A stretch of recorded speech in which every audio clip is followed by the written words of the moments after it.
মাত্র 3টি উপকরণ দিয়ে তরমুজের একটি পুডিং ডেজার্ট তোমাদের সাথে শেয়ার করব। আর এই ডেজার্টটি খেতে ভীষণ টেস্টি হয়।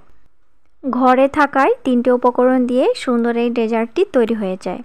ভিডিওটি ভালো লাগলে চ্যানেলটি সাবস্ক্রাইব করে দিও আর আমার পাশে থেকো। তো চলো এক এক করে তোমাদেরকে দেখিয়ে দিই পুডিংটি বানাতে কি কি লাগছে। তরমুজ তো অবশ্যই লাগবে।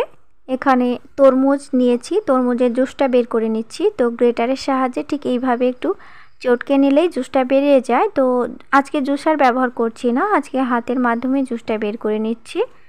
তো তোমরা চাইলে জুসারের মাধ্যমে জুসটা বের করে নিতে পারো, তবে এইভাবেও খুব ভালোভাবে জুস বের হয়।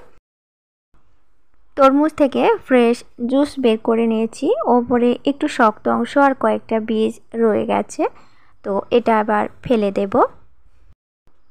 আজকের পুডিং ডেজার্টে আমি কোনো ধরনের ফুড কালার ব্যবহার করব না, একদমই ব্যবহার করব না, ন্যাচারাল কালার দিয়েই আজকে ডেজার্টটি বানাবো। চাইলে সামান্য করে রেড ফুড কালার ব্যবহার করতে পারো। তো এখানে নিয়েছি 1 কাপ কর্নফ্লাওয়ার, আর এই কর্নফ্লাওয়ার দিয়েই পুডিং বানাবো। তো কর্নফ্লাওয়ার একবারে দেব না, 2-3 বারে দেব। প্রথমে 2 চামচ কর্নফ্লাওয়ার দিয়ে খুব ভালোভাবে মিশিয়ে নেব। আর মেশানোর সময় সবসময় খেয়াল রাখতে হবে কোনোভাবেই যেন ময়দার শক্ত অংশ না থাকে। তাই 2-4 বারে ময়দা দিয়ে ঠিক এইভাবে গুলে নিতে হবে।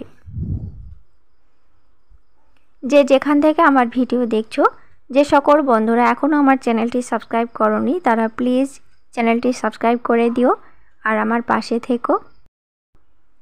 কমেন্ট করবে, তোমার নতুন বন্ধুদের সাথে ভিডিওটি শেয়ার করবে আর অবশ্যই সাথে লাইক করবে। নিত্য নতুন ভিডিও পাওয়ার জন্য অবশ্যই চ্যানেলটি সাবস্ক্রাইব করে দেবে আর সাথে আমাকে কমেন্ট করবে।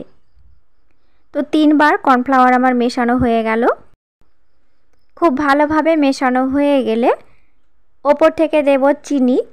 এখানে 1/2 কাপ চিনি নিয়েছি। খুব মিষ্টি হলে খেতে অতটা ভালো লাগে না, মিষ্টিটা তোমরা স্বাদ মতো অবশ্যই দেবে। চাইলে গুঁড়ো চিনিটা ব্যবহার করতে পারো। চিনি এখানে 2 বারে ব্যবহার করব, কোনোভাবেই একবারে দেওয়া যাবে না, তাহলে চিনিটা গলে জুসটা কিন্তু পাতলা হয়ে যাবে, তাই 2 বারে চিনিটা দেব।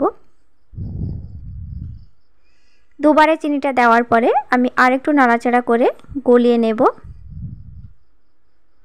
এরপর ঢেলে দেব একটি প্যানে। গ্যাসের ফ্লেম অবশ্যই মাঝারি লো আঁচে রাখতে হবে, কোনোভাবেই গ্যাসের ফ্লেম হাইতে রাখা যাবে না, তাহলে তলা থেকে পুড়ে যাবে। মাঝারি আঁচে গ্যাসের ফ্লেম রেখে অনবরত নাড়াচাড়া করতে হবে। কিছুক্ষণ নাড়াচাড়ার পর তোমরা বুঝতে পারবে ঠিক এইভাবে একটি আঠালো ভাব তৈরি হয়ে যাচ্ছে। তখনও অনবরত নাড়তে থাকতে হবে। হাতাটা ঘোরানোর সময় যদি মনে হয় একটু শক্ত শক্ত ভাব হচ্ছে, তাহলে গ্যাসের ফ্লেমটা তখনই বন্ধ করে দিতে হবে। আমি গ্যাসের ফ্লেম বন্ধ করে দিয়েছি। একটি মোল্ড নিয়েছি, তোমরা যে কোনো পাত্র নিতে পারো। মোল্ডে ঢেলে দিলাম। নর্মাল ফ্রিজে 30 মিনিটের জন্য রেস্টে রেখে দেব, তাহলে খুব ভালোভাবে পুডিংটি জমে যাবে। তো 30 মিনিট পর আমি বের করে নিয়েছি, কেটে নিচ্ছি। পরিবেশনের জন্য নিয়েছি এখানে ড্রাই কোকোনাট, বাড়িতেই বানিয়ে নিয়েছি। তোমাদের যদি ভিডিওটি দেখতে ইচ্ছে হয় তবে অবশ্যই আমাকে কমেন্ট করবে, অন্য কোনো ভিডিওতে তোমাদেরকে দেখিয়ে দেব। তো ড্রাই কোকোনাটে ঠিক এইভাবে মুড়িয়ে দিলে কিন্তু আমার তরমুজের পুডিং পুরোপুরি তৈরি। দেখতে যেমন ভালো লাগছে, খেতে কিন্তু তার চাইতে দ্বিগুণ টেস্ট। অবশ্যই বাড়িতে বানাবে। বাড়িতে প্রত্যেকেরই ঘরে তরমুজ থাকে, এখন গরমের সময় অবশ্যই বানাবে। ভিডিওটি ভালো লাগলে চ্যানেলটি সাবস্ক্রাইব করে দিয়ে আমার সাথে থাকবে, অবশ্যই লাইক করবে, শেয়ার করবে, অবশ্যই আমাকে কমেন্ট করবে। তো ভালো থেকো, ফিরে আসছি পরের কোনো ভিডিও নিয়ে। ততক্ষণ তোমরা ভালো থেকো, ধন্যবাদ।